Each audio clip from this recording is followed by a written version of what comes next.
Work out the way you wanted. So how are you feeling right now?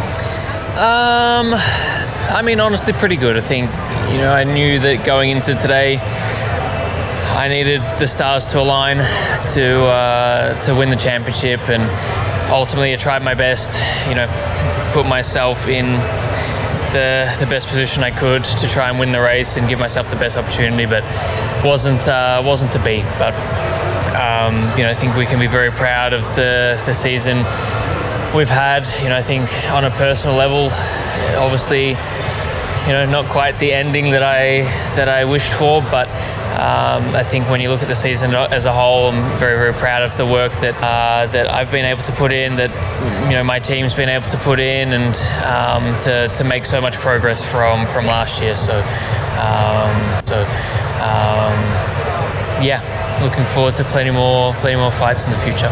Can you also... Lando Norris may lose the championship because the FIA just launched a secret investigation into his car after a suspicious race in Abu Dhabi. The telemetry doesn't lie.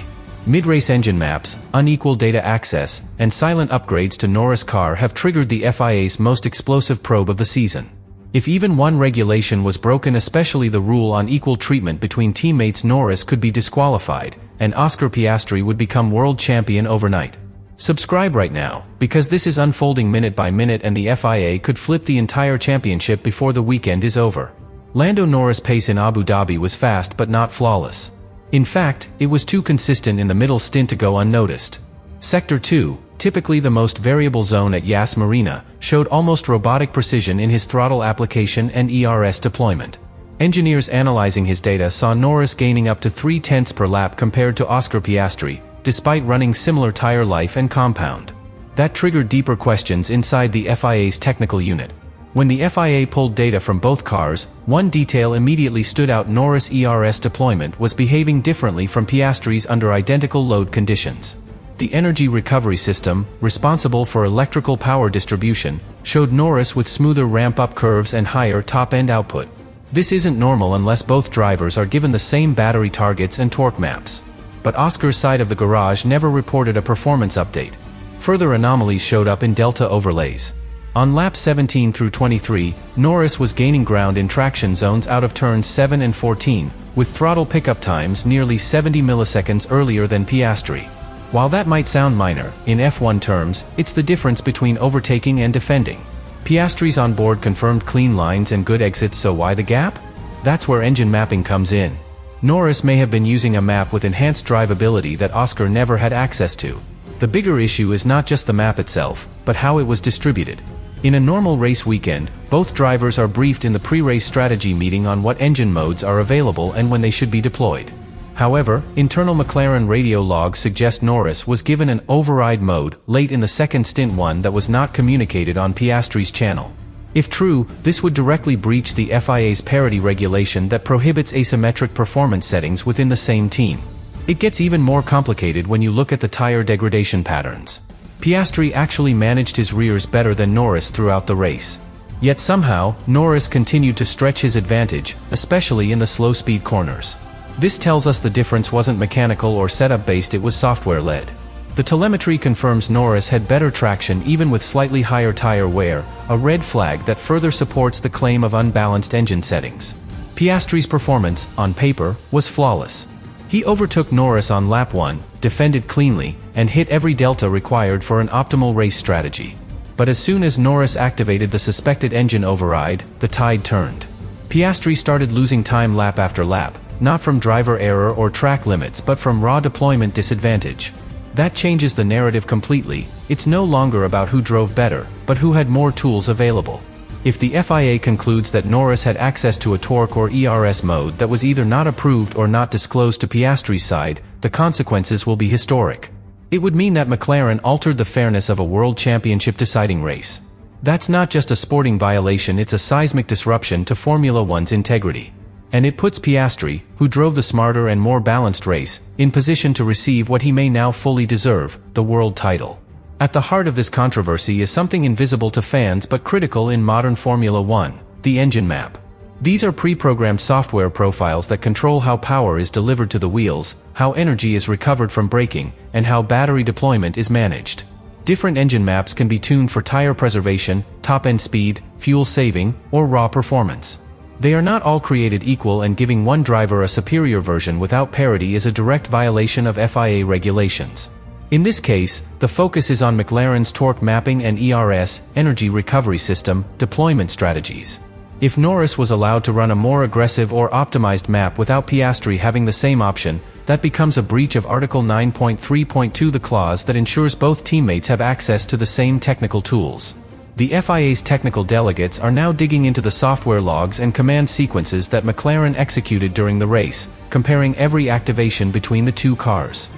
Formula One teams use a layered control system for delivering engine maps through the Electronic Control Unit, ECU, which logs every change, and through direct commands from the pit wall to the driver's race engineer. These changes can be triggered manually or as preloaded sequences. That means the FIA can trace back the exact moment Norris' map switched, how it was triggered, and whether it was mirrored on Piastri's side. Any difference in execution or timing is hard-coded and impossible to erase. What makes this case particularly sensitive is the timing. The alleged deployment shift came in the second stint, after Piastri had passed Norris and was running ahead.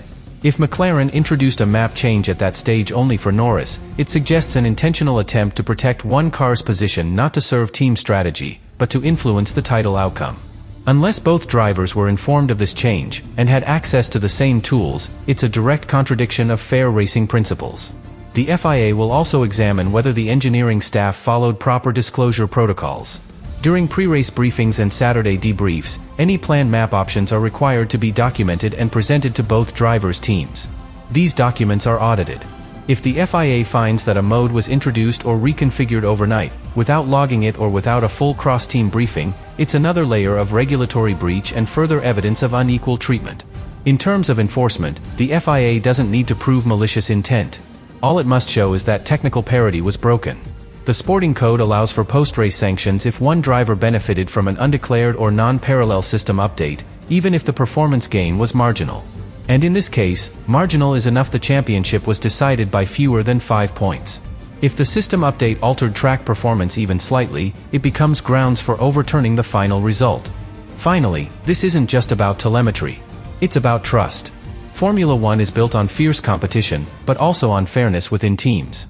When a constructor fields two drivers, it is obligated to offer identical tools, especially when both are title contenders. If Oscar Piastri was sidelined not by race pace, but by software isolation, then this situation extends beyond technical failure. It becomes a matter of integrity.